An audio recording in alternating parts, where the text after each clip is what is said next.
वृंदावन बिहारी लाल की जय। राधा रानी की जय श्री गुरुदेव भगवान की जय। श्री राधे राधे। भक्ति प्रश्नोत्तरी कार्यक्रम प्रारंभ किया जा रहा है। आइए हम भक्ति संबंधित प्रश्नों को श्रवण करें। श्री राधे राधे गुरु जी, आपके श्री चरणों में कोटि कोटि दंडवत प्रणाम। प्रश्न है, गुरुदेव मेरी दीक्षा अभी अभी 10 जनवरी को हुई है। मेरा प्रश्न है कि जिस तरह राम और सीताराम लिखने में राम को एक और सीताराम को 2 नाम लिखा हुआ माना जाता है, तो क्या जप में भी इनकी संख्या अलग अलग है? राम नाम का 1 लाख जप सीताराम के 50,000 जप के बराबर है? कृपया मार्गदर्शन करें। सतीश कुमार जी, दिल्ली से। हाँ, बिल्कुल ठीक आप कह रहे हैं, एकदम यही बात है। जिसको गणना करके जप करना है तो गणना में इसी प्रकार से ही माना जाएगा। जैसे 1 लाख राम राम आपने बोला है तो 50,000 सीताराम बोलने के बराबर हुआ। राधे राधे। प्रश्न है, गुरुजी मैं पिछले 5-6 वर्ष से भक्ति में हूँ। मैं बंगाल से हूँ, वहाँ तो लगभग सभी नॉनवेज खाते हैं। इसलिए जब से मेरा जन्म हुआ मैंने भी सबको अपने आसपास ऐसा ही खान पान रखते देखा, पर भक्ति में आने के बाद सब कुछ मेरा छूट गया। लहसुन प्याज और जहाँ कोई नॉनवेज पकाता है वहाँ का भी पका हुआ नहीं खाते। अब ठाकुर जी को भोग ला के ही पाते हैं। नौकरी के कारण घर से दूर रहते हैं अब तो, पर जहाँ रहते हैं गुरुजी भक्ति में आने से पहले वहाँ भी कुछ समय मेरा आहार किया था नॉनवेज का, किंतु जब से मैं रहने लगी हूँ मैंने सब कुछ साफ किया जितना कर सकती थी। रोज गंगा जल भी छिड़कती हूँ। पवित्रता के लिए गाय के दूध गोबर भी छिड़का, प्रसादी करके बहुत बार। 1-1.5 वर्ष से मैं रह रही हूँ और अब उस घर में जब तक हम रहेंगे कोई अशुद्ध आहार नहीं लाएगा। पर गुरुजी हम बर्तन उस घर का बदलना चाहते थे, किंतु माताजी ने कहा था कि बहुत दिन से जब बर्तन व्यवहार में नहीं आए तो अपने आप शुद्ध हो जाता है। गुरुजी उसमें मेरी भी बस नौकरी लगी ही थी, सामर्थ्य कम था, कोई खरीद के हमको देता भी नहीं घर से, बस संसार की दृष्टि से खुद कमा पाते हैं तो कोई विरोध नहीं करता, पर भक्ति में कोई सहायता नहीं करते। हम अकेले क्या क्या करते, फ्रिज से लेके बर्तन, इसलिए बहुत दिनों से गंगा जल छिड़क के व्यवहार में ले लिए। अब पिछले 1.5 वर्ष से वहीं रह के जो सामान है व्यवहार में लाके अपने ठाकुर जी की सेवा कर रही हूँ। गुरुजी उसमें सामर्थ्य कम था, अब ठाकुर जी कृपा है, कष्ट होगा पर अगर भक्ति अच्छा होता तो सामान बदल सकते हैं गुरुजी, क्योंकि इतना समय से वो सब सेवा में ले रहे थे ठाकुर जी की। तो अब नए बर्तन लाऊं क्या, अगर बदलूं तो क्या क्या बदलूं गुरुजी, क्योंकि अकेले ही सब कुछ करना होगा, इसलिए मार्गदर्शन करें। श्री राधे राधे। जब आपके पास संसाधन नहीं थे तब आप नहीं बदल सके असमर्थता के कारण, और अब आपको बदलने की सामर्थ्य प्रभु ने दिया है तो बर्तन जो है बदल ही देना चाहिए। नहीं तो उसकी याद आती रहती है कभी कभी कि ये वही पात्र हैं जिसमें गंदा खान पान हुआ करता था। अब जब वो बर्तन आंखों के सामने से हट जाएंगे सदा के लिए और नए आ जाएंगे तो वो स्मृति समाप्त हो जाएगी। तो अच्छा रहेगा आप बदल दीजिए। श्री राधे राधे। इनका दूसरा प्रश्न है, गुरुजी इन सब में अगर ठाकुर जी के प्रति कोई भूल हो गई हो तो ठाकुर जी हमें क्षमा कर देंगे? हाँ, आपकी उस समय की जो असुविधाएं थी, परेशानियां थी, धन की व्यवस्था में कमजोरी थी, वो सब भगवान को पता है। तो आपने उस समय जो असमर्थता के कारण ये कार्य नहीं किया तो उसको ठाकुर जी माफ कर देंगे। रोजाना खूब जप करो और भक्तों का चरित्र सुनते रहो। राधे राधे। खुशी जी हैं देहरादून से, इनका प्रश्न है, भक्ति मार्ग के अनुसार जीवात्मा का असली स्वरूप क्या है? हम अपने इस असली स्वरूप को भूलकर शरीर और मन से अपनी पहचान क्यों जोड़ लेते हैं? इस दुनिया में जीते हुए हम कैसे अपने जीवात्मा स्वरूप को शरीर और मन से अलग पहचान सकते हैं और उसे सदा याद रख सकते हैं? सदा याद रखने के लिए भक्त चरित्र सुनना बहुत आवश्यक है, नहीं तो याद कोई नहीं रख सकता है। बस वही याद आएगा, हम उसके बेटे, उसके भाई, उसके काका, उसके चाचा, और हम इस जाति में पैदा हुए, हम बड़े भारी पंडित हैं, वो सबसे छोटी जाति का है। अहंकार में फूले हुए। यही सब याद रहेगा। आप भगवान के चरित्र, भक्तों के चरित्र सुनोगे तब इस बात को याद रख पाओगे कि हम एक बहुत छोटे से किंकर हैं ठाकुर जी के। ठाकुर जी हमारे जो हैं उनके अनंत भक्त हैं, महान महान महान सब, और मैं उनमें सबसे छोटा वाला भक्त हूँ जो सेवकों का सेवक हूँ। यही हमारी पहचान है। राधे राधे। इनका दूसरा प्रश्न है, श्री कृष्ण एक जीवात्मा से कितना प्रेम करते हैं? जीवात्मा उनसे विमुख क्यों हो जाती है? यह कहा जाता है कि जीवात्मा चाहे विमुख हो फिर भी कृष्ण इस दुनिया में, उसके हृदय में उसके साथ ही रहते हैं। ऐसा क्यों? रोज के जीवन में और काम काज के बीच अपने हृदय में उनके उपस्थिति को कैसे महसूस करें और याद रखें? हाँ, उसको महसूस करने के लिए ही उन लोगों की चरित्र सुनने पड़ते हैं जिन्होंने महसूस किया है। अब अपनी स्थिति, सामान्य लोगों की जो स्थिति होती है, जो साधक नहीं है, उनकी स्थिति यह रहती है ना, जैसे कोई बच्चा का दिमाग कुछ गड़बड़ हो जाए तो फिर वो पहचान नहीं पाता, घर के लोगों को नहीं पहचान पाता। अपने आश्रम में एक विद्यार्थी की ऐसी स्थिति हुई थी पहले कि वो किसी को नहीं पहचान पाता था। उसका इलाज कराया गया मानसिक रोग चिकित्सालय में, तब वो कुछ दिन के बाद धीरे धीरे ठीक हुआ था। तो ऐसे ही जब मस्तिष्क अर्थात आंतरिक प्रज्ञा, जो विवेक, वो जागृत नहीं होता तो दुनिया के संबंधों को तो मानता है, भगवती संबंध को मानता ही नहीं जीव। दिखावे के लिए भले हाँ हाँ कर दे लेकिन स्वीकार नहीं करता मन से। तो वही उसकी जो विकृत चेतना है उसको ठीक करने के लिए अनुभवशील जो संत महात्मा हुए हैं, भक्त हुए हैं, उनके चरित्र बार बार सुनने पड़ते हैं। श्री राधे राधे। इनका अगला प्रश्न है, श्री कृष्ण को पुरुष और जीवात्मा को शक्ति क्यों कहा जाता है? इस तत्व का जीवात्मा और श्री कृष्ण के संबंध से क्या अर्थ है? शक्ति और पुरुष नहीं है, प्रकृति और पुरुष है। शक्ति तो केवल एकमात्र उनकी जो प्रिया जी हैं, अर्थात जैसे योग माया जिनको कहा जाता है, जिनको कहा जाता है लक्ष्मी जी, जिनको सीता जी, जिनको राधा रानी कहा जाता है, शक्ति तो वही है। और जीव जो है, 7वां अध्याय आप गीता जी का पढ़ो, वहाँ लिखा हुआ भूमिरापो नलो वायु खम मनो बुद्धिरेव च अहंकार इतियम में भिन्ना प्रकृति था अपरेय मितस्त्वन्याम प्रकृति विधि में पराम। ये भगवान ने कहा यह अपरा प्रकृति है। अब परा प्रकृति क्या है? प्रकृति में जीव भूता महाबाहो ये यदम धार्यते जगत। जीव स्वरूपा वो परा प्रकृति होती है जिसके द्वारा जगत को प्रभु धारण करते हैं, अर्थात संपूर्ण जीव सृष्टि भगवान के जगत का स्वरूप है और उसको प्रकृति के रूप में भगवान ने स्वीकार किया है, जिसको परा और अपरा प्रकृति, दो प्रकृति कही गई। तो अपरा प्रकृति में हो गई अष्टधा, और बाकी बचे हुए जो हैं वो सब परा प्रकृति हैं। तो ये विवेचन आपको 7वां अध्याय पाठ करो अर्थ सहित, तब समझ में आएगा। राधे राधे। इनका आखिरी प्रश्न है, इस दुनिया में रहते हुए जैसे नौकरी, परिवार और अन्य जिम्मेदारियां निभाते हुए हम कैसे आसक्ति से मुक्त रह सकते हैं?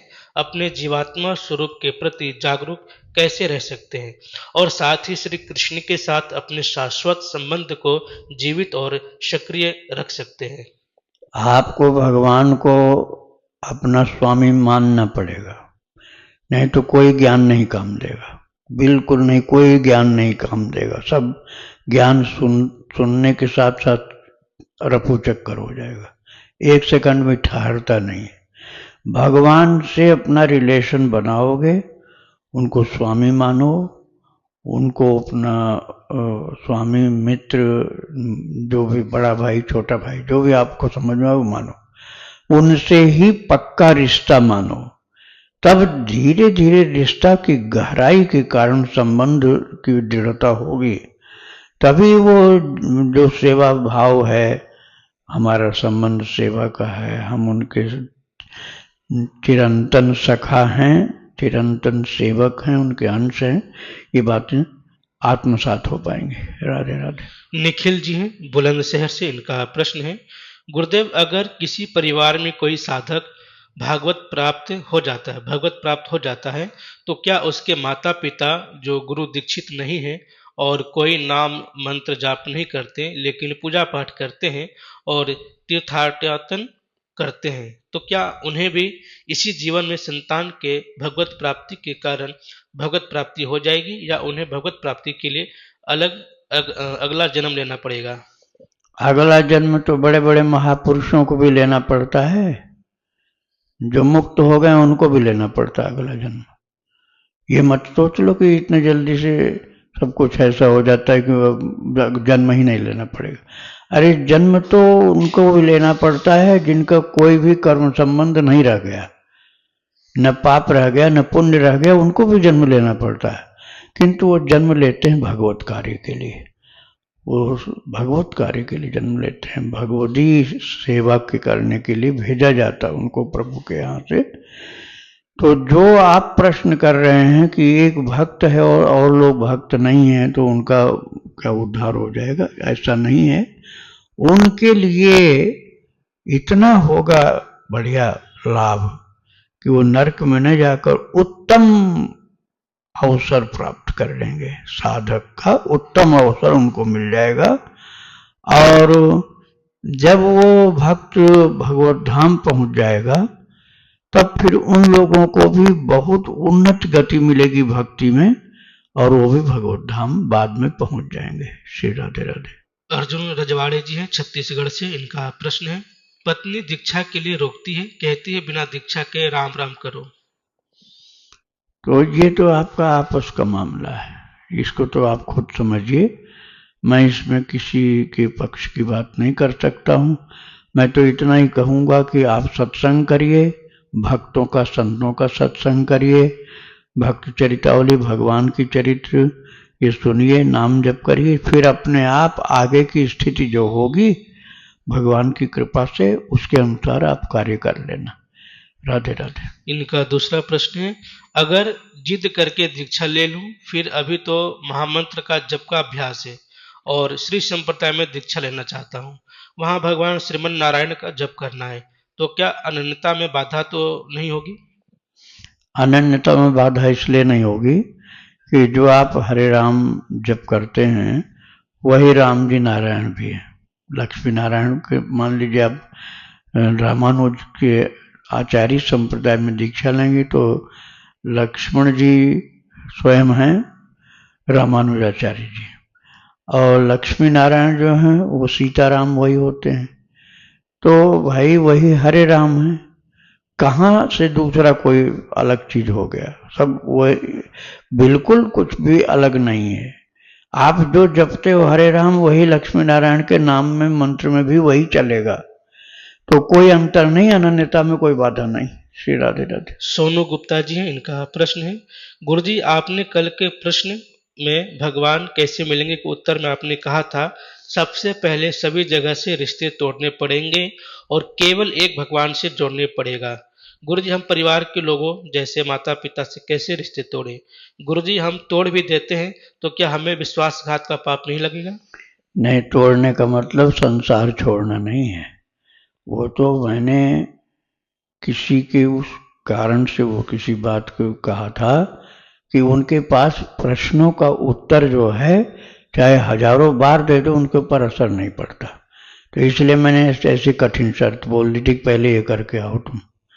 लेकिन सबके लिए ये समझना है कि मानसिक रूप से संबंध विच्छेद करना है, शारीरिक रूप से नहीं, मानसिक रूप से। जैसे हम अपने को मान रखे हैं कि भगवान तो कोई गैर हैं, वो तो अयोध्या में रहते हैं, वो तो वहाँ रहते हैं, हम तो क्षुद्र प्राणी हैं। इस बात को खत्म करो, भगवान हमारे अपने हैं, मैं उनका हूँ। एक बात तो ये पक्का बैठा लो दिल दिमाग में। दूसरी बात, संसार के लोग जो पिछले जन्म में अपने नहीं थे, आगे भी अगले जन्म में अपने नहीं रहेंगे, इसलिए बीच का रिलेशन केवल कल्पना मात्र है, बहुत थोड़े दिन का। इस बात को समझकर संसार में जीना है। तो इस प्रकार से जैसे कोई जिम्मेदारी का निर्वाह करे, बस जिम्मेदारी का निर्वाह करना है, आसक्ति युक्त नहीं होना है।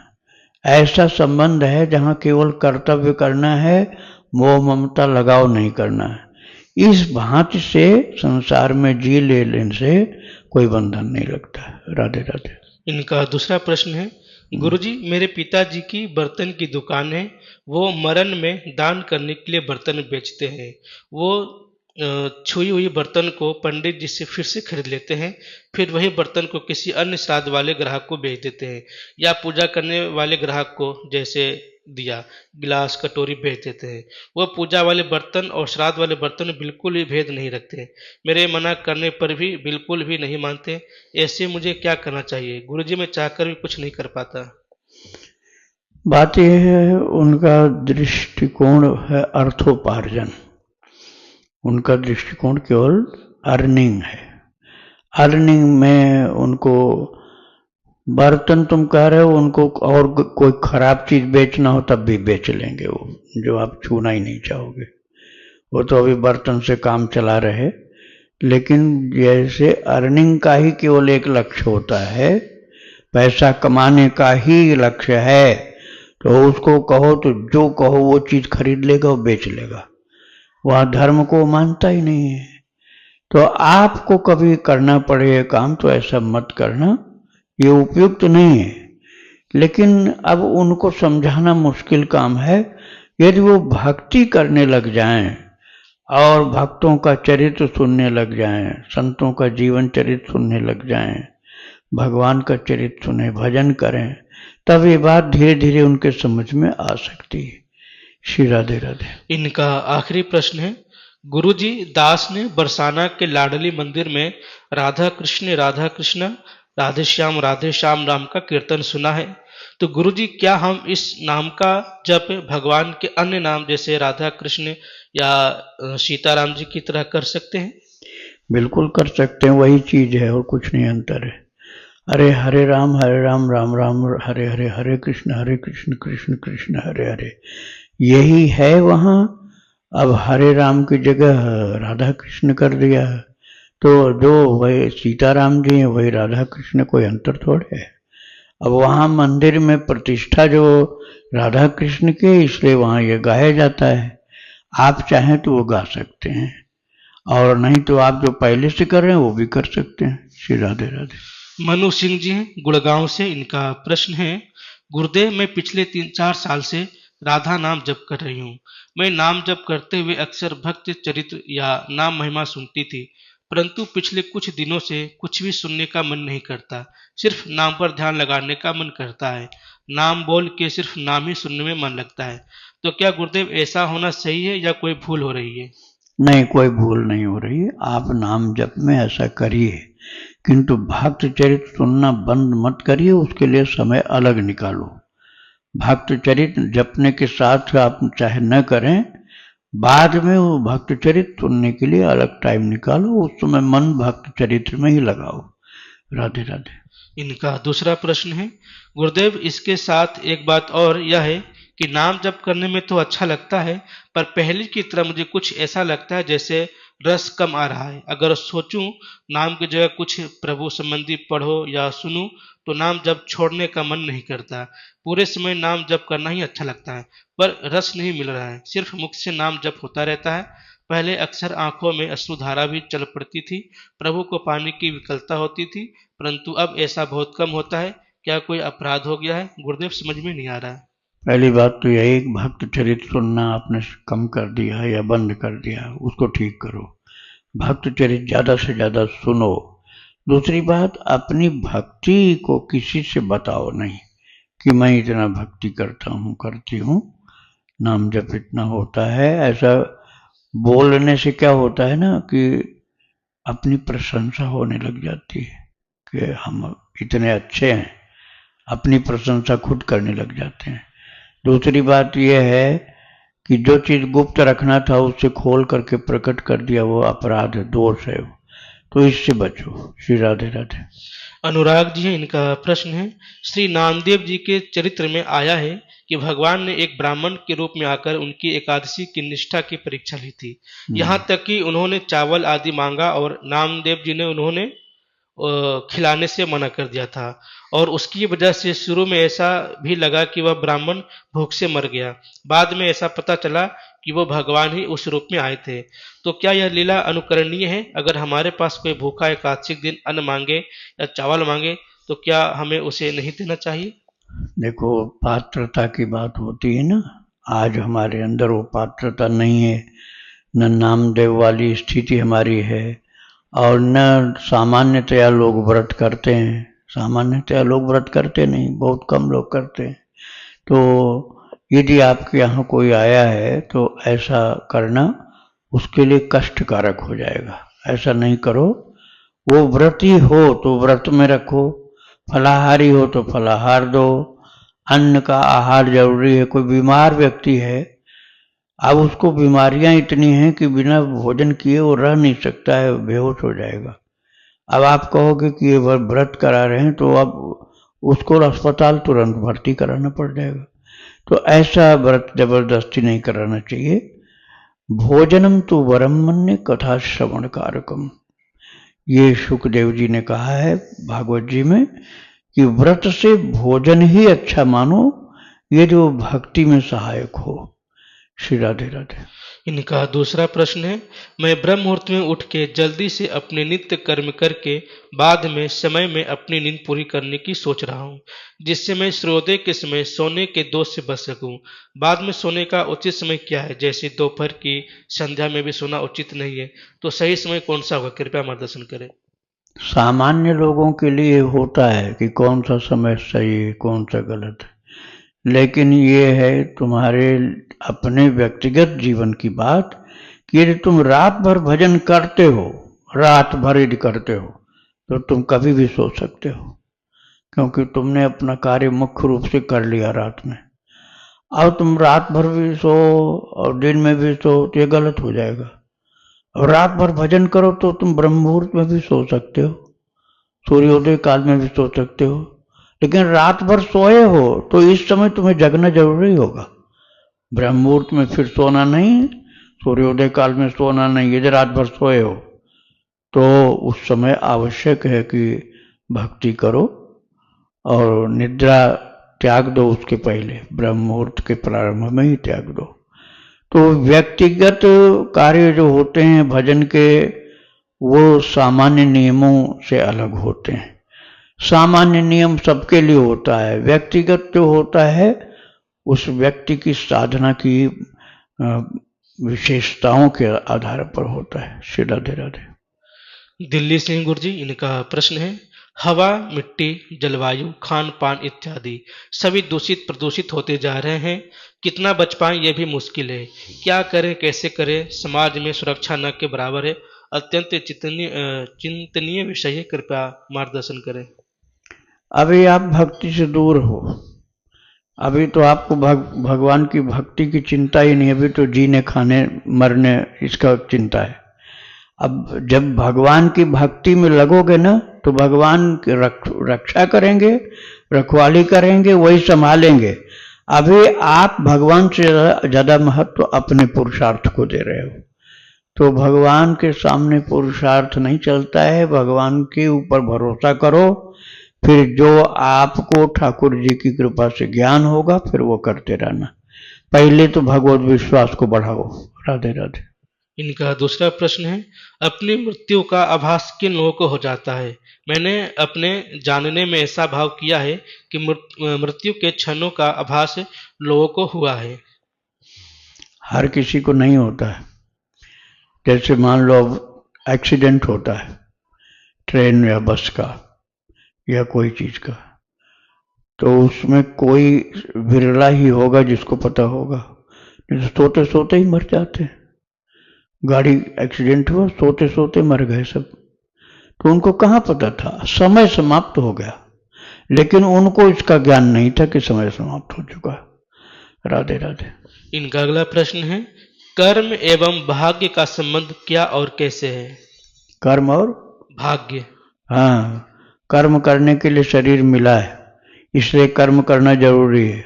भाग्य जितना है उतना उतना ही कर पाओगे, इसलिए अहंकार मत करो। भाग्य जो ब्रेक लगा देता है, ये समझ लो अच्छा भी होता है, ऐसा नहीं कि बुरा ही बुरा होता है। जैसे दुख मिलते हैं ना, दुख, कष्ट, पीड़ा, ये भाग्य में रहता है। ऐसे सुख का भी भाग्य होता है। धन प्राप्ति, सुख प्राप्ति, बीमारियों से मुक्ति, स्वास्थ्य अच्छा होना, ये भी भाग्य में होता है। तो भाग्य में तो अच्छा बुरा अपने आप होता रहता है। कर्म होता है कि हमारा शरीर ठीक है तो हमें एक साधक बन करके अपने भक्ति के लिए, परोपकार के लिए कर्म करते रहना चाहिए। यही ही ऐसी चीज है जो आप ले करके जाओगे शरीर छोड़ने के बाद। भक्ति, परमार्थ, परोपकार, ध्यान, पूजा, जप, यही आपके साथ जाएगा। और यदि ये नहीं करोगे तो फिर क्या साथ जाएगा तुम्हारे? चले जाओगे मनुष्य शरीर छोड़ने के बाद वैसे ही जैसे पशु चले जाते हैं मर करके। तो पशु और मनुष्य बराबर हो गए।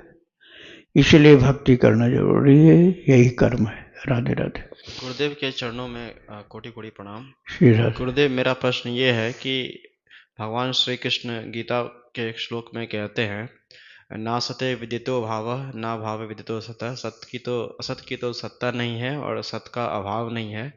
इस श्लोक की व्याख्या आपसे थोड़ा सुनना चाहता हूँ, खासकर भक्ति संबंधित परिप्रेक्ष्य में।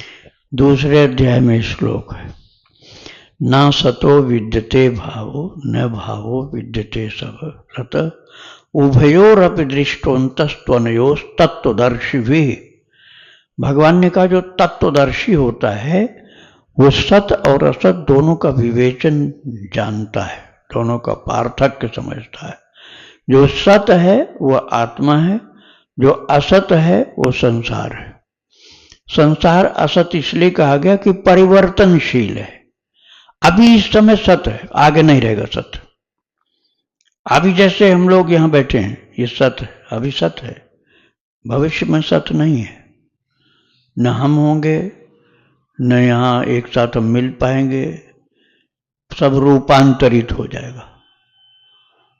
केवल स्मृतियां उन लोगों के साथ रह जाएंगी जो जिंदा होंगे। यही असत है।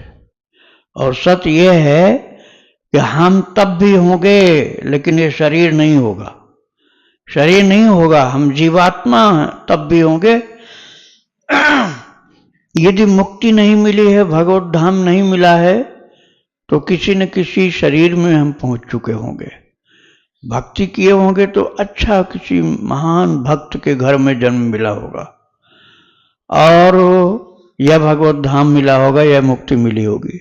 और भक्ति किए होंगे तब, और नहीं किए होंगे तब, तो फिर खराब गति हुई होगी। पशु पक्षी जीव जंतु बन गए होंगे। अब उनको कोई गेट के अंदर भी नहीं घुसने देगा। यहाँ घुसना चाहें भगा दिए जाएंगे। सत्संग में बैठने को भी नहीं मिलेगा, न उनके करने की कुछ समझ होगी।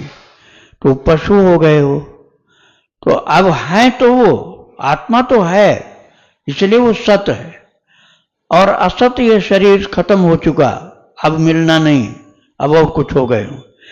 तो इसको समझना, उभयोर दृष्टोन्तस्त्वनयोस् तत्वदर्शी भी। जो असत है उसका भाव नहीं है, अर्थात वो रहेगा नहीं। अभी है, बाद में नहीं रहेगा, वह इसलिए असत कहा गया। अभी है, बाद में नहीं है। और जो सत है वो सदा रहेगा, पहले भी था, आत्मा पहले भी था, अब भी है, आगे भी रहेगा। शरीर न पहले वाला रहा न अब वाला रहेगा, और आगे जो मिलेगा वो भी नहीं रहेगा, मरते रहेंगे, जन्मते रहेंगे। यही अंतर है। श्री राधे राधे।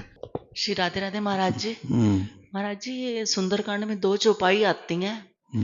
उसमें एक खायो फल प्रभु लागेओ भूखा, कपिस भावते तोरे रूखा, सबके देह परम प्रिय स्वामी, मारे मोहि कुमारक गामी। तो इसमें हनुमान जी रावण जी को प्रभु और स्वामी क्यों बोल रहे हैं, जबकि उनके प्रभु और स्वामी तो राम जी हैं? तो ये समझ में नहीं आ रहा। प्रभु और स्वामी केवल भगवान को ही नहीं बोलते, मालिक को भी बोलते हैं। मालिक का मतलब हुआ कि वहां का राजा।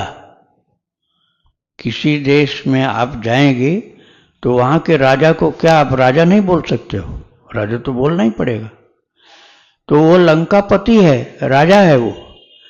तो वहां ये नहीं कह रहा है कि भगवान। हनुमान जी ने भगवान तो कहा नहीं, हनुमान जी ने सीताराम तो उनको कहा नहीं, राम जी तो कहा नहीं, भगवान तो कहा नहीं, प्रभु कहा, स्वामी कहा। इसका मतलब राजा हुआ। तो राजा तो था, इसलिए राजा बोला गया वहां। ये अर्थ है इसका। राधे राधे। वृंदावन बिहारी लाल की जय। राधा रानी की जय। श्री गुरुदेव भगवान की जय।